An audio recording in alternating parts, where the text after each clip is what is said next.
Julian Assange finalmente está livre, o que é uma vitória, sem dúvidas. O problema é que junto dessa vitória veio uma derrota muito grande para o jornalismo como um todo. Vamos entender o caso com a nossa Sofia Labanca. Vamos lá.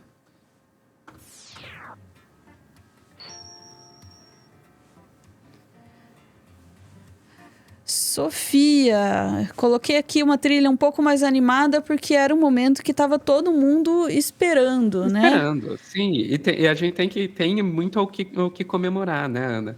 Mas como eu já vi algumas pessoas dizendo, uma vitória com gostinho amargo, tal, sabe?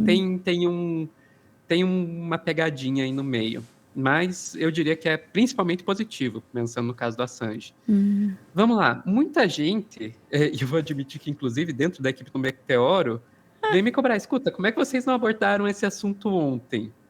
E eu vou dizer que eu cheguei a colocar na pauta da live de ontem, mas eu tirei porque a história ainda estava se desenvolvendo.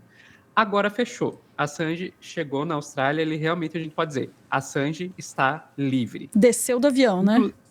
Desceu do avião, inclusive eu coloquei o vídeo aí, Ana, dele desembarcando do avião, encontrando a esposa, o pai, e daí eu vou pedir para prestar atenção nas pessoas que estão, nos jornalistas que estão cobrindo, para você ver até o quanto que é emocionante até para os jornalistas essa cena. Vamos ver aí. He is looking so great. I saw pictures of him. He looked a lot better than last time I saw him. Well, if you think that I have maybe backtracked a few years, I can tell you that he's looking a lot better than inside Belmarsh prison on Saturday. Estão falando como ele está aparecendo muito melhor, né, do que estava na prisão. He's clenching his fists and waving to the crowd. What a great moment in history to witness já falando, um grande momento da história. Be a part of it, Jeremy. And thank you. I mean, we should all be. I'm just getting it on my phone now. Wow. He is meeting Stella now. Oh my God! Tá encontrando a esposa, kissing Stella. You know, this is my God. And John Shipton is there, his father. God. You know, reuniting with the family. What a great moment, Jeremy, to be watching this. This is something we've been fighting for, waiting for.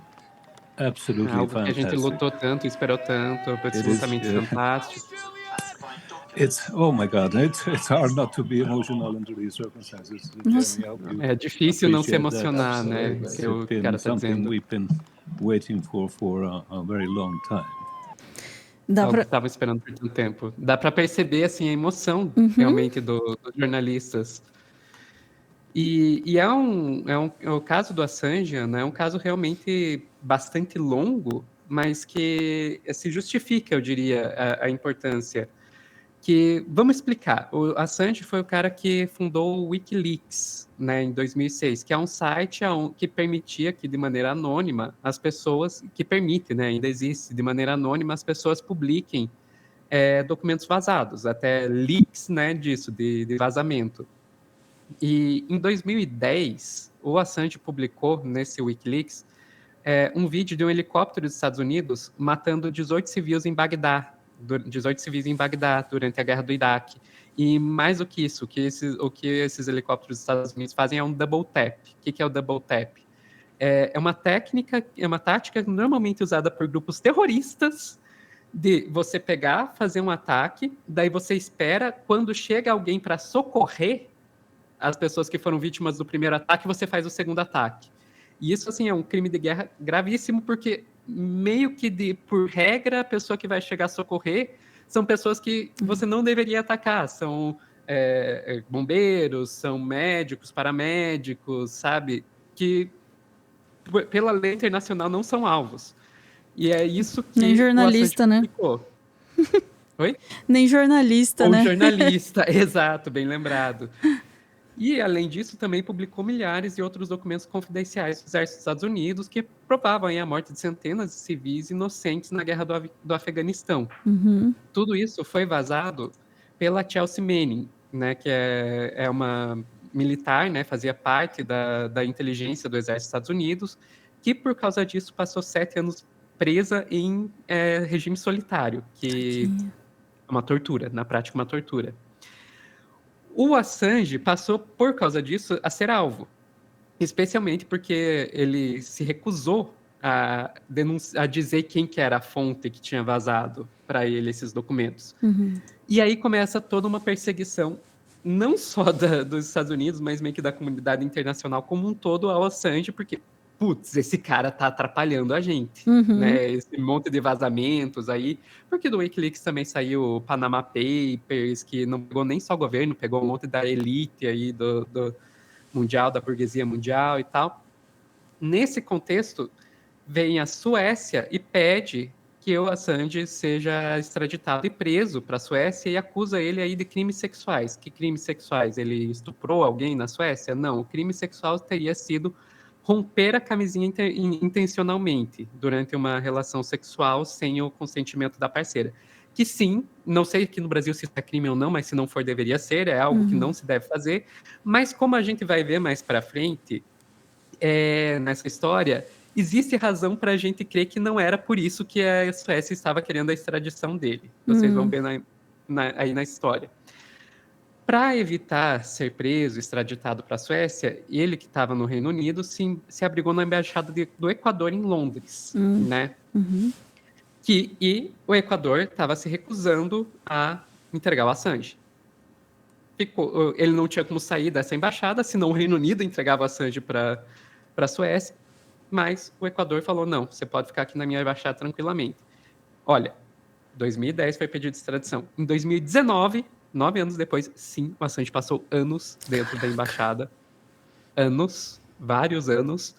Em 2019, trocou o governo do Equador e o novo governo falou, não, expulsa esse cara daí. Expulsaram o Assange. Assange foi preso na Inglaterra. E daí aí vem o ponto que eu falei, que lembre-se dessa questão da Suécia e os crimes sexuais. O governo dos Estados Unidos acusou Assange de 18 crimes, né, incluindo aí espionagem, dizendo que ele botou em risco as tropas que estavam no Afeganistão e pediram extradição para os Estados Unidos. Nesse momento a Suécia diz, a gente tinha pedido extradição? Não, esquece. Arranjaram uma tecnicalidade lá, disseram que, olha, o crime já prescreveu, não sei o quê, não precisa mais extraditar para a gente, não. Ou seja, mesmo se esse crime sexual realmente aconteceu, a Suécia cagou para a vítima. A gente, no momento que os Estados Unidos pede o Assange, então a gente não quer mais, pode mandar para os Estados Unidos, tá? Dane-se os crimes que ele cometeu aqui. O Assange foi preso no Reino Unido, na prisão de Belmarsh, e em 2021 a Justiça do Reino Unido decidiu, vamos extraditar o Assange para os Estados Unidos. O Assange começou uma série de apelações, junto com isso vem toda a pressão da sociedade civil, da imprensa, para que ele não fosse extraditado. O Reino Unido acabou voltando atrás, dizendo que queria que os direitos, garantias, que os Estados Unidos garantissem que os direitos do Assange não seriam desrespeitados e que ele não seria condenado à morte. Porque pela lei do Reino Unido, se existe a possibilidade do cara ser condenado à morte, como no Reino Unido não existe pena de morte, eles não extraditam. E como um dos crimes que o Assange foi acusado era de espionagem, sim, poderia dar pena de morte para ele nos Estados Unidos. Daí, o que aconteceu? Num primeiro momento, e isso foi uma coisa que a gente noticiou aqui no Meteoro alguns meses atrás, Ana, num primeiro momento foi divulgado pela imprensa que sim, os Estados Unidos teria dado as garantias.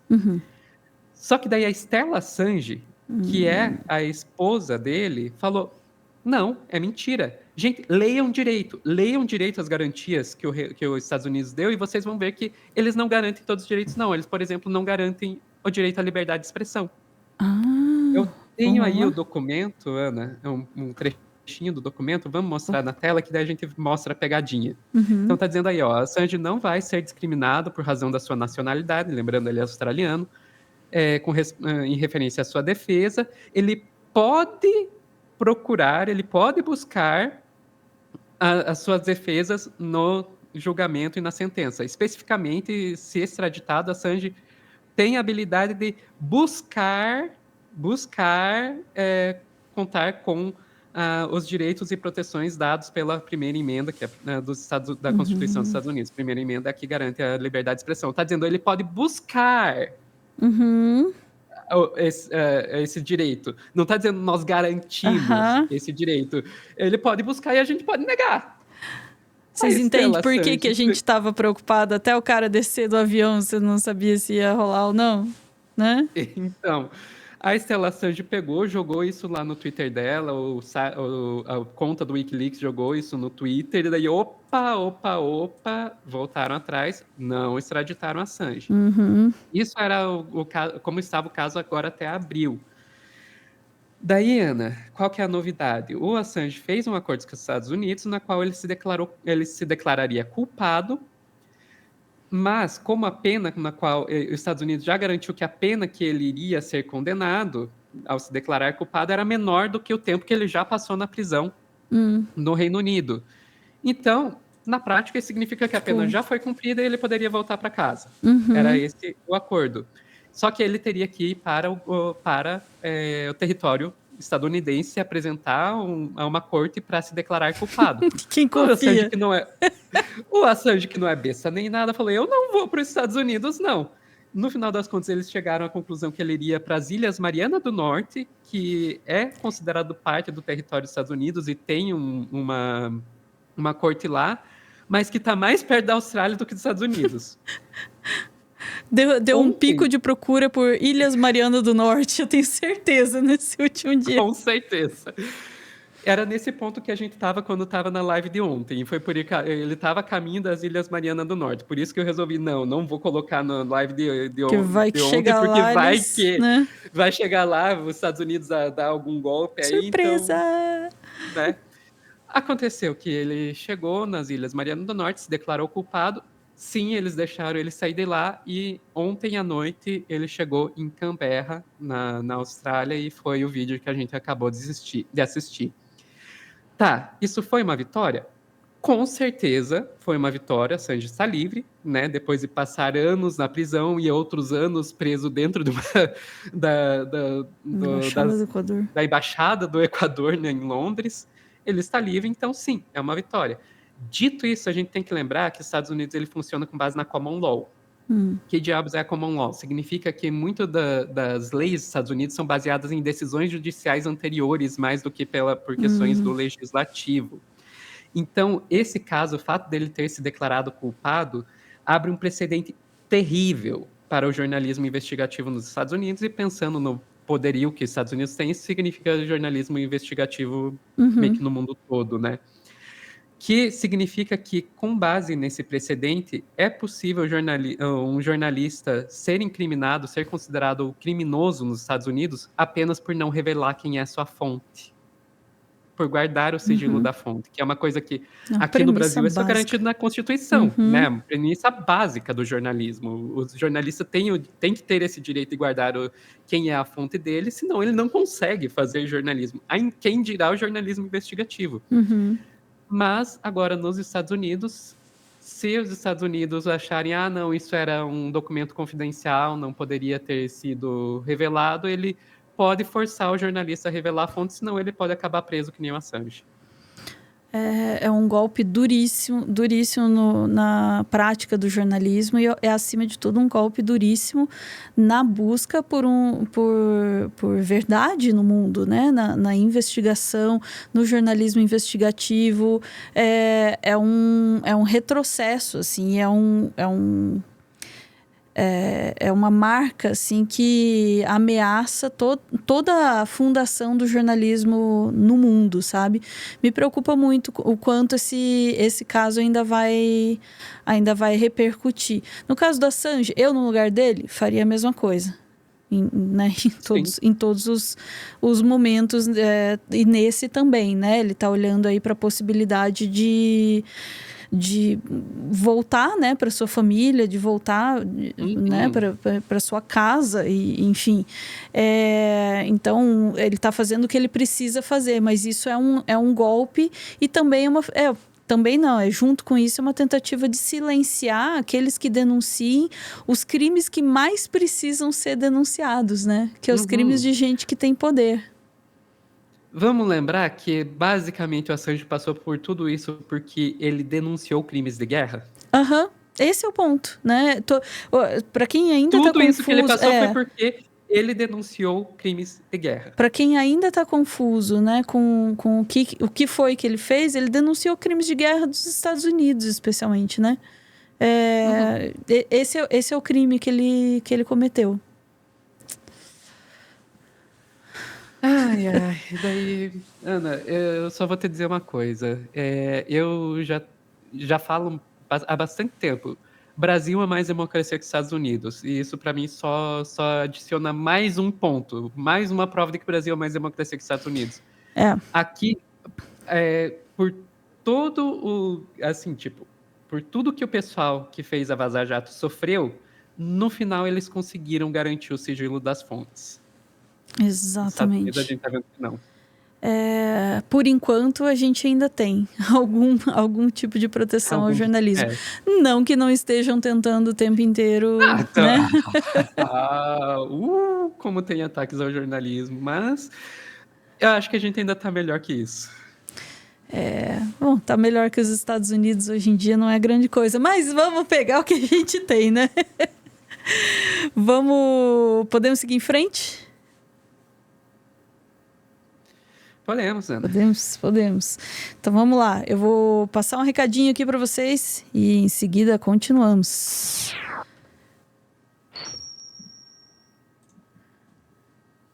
Vamos aproveitar aqui este finalzinho de vídeo em que nós falamos aí sobre a necessidade de proteger o jornalismo para falar um pouco sobre a nossa TV Cringe, que é o nosso segundo canal aqui no YouTube, onde a gente traz aqueles vídeo-ensaios sobre ciência, cultura, filosofia, vídeos que lembram um pouquinho do passado do Meteoro, mas com algumas técnicas novas aí, misturando um pouquinho de TV dos anos 90, um pouquinho do React contemporâneo, trazendo assim um pouco aquele conteúdo de volta com outra vida para o nosso segundo canal aí. Fica o convite para conhecer, você que ainda não conhece a TV Cringe, ajuda bastante a gente por lá, é difícil começar um canal do zero de volta. Hoje, às 9 horas da noite, temos aí a estreia do vídeo Os Podres da Coca-Cola, que promete aí ser uma experiência indigesta para todos os envolvidos. Mas é o que dá para fazer. Fica aí o apelo. Voltamos em seguida, chat.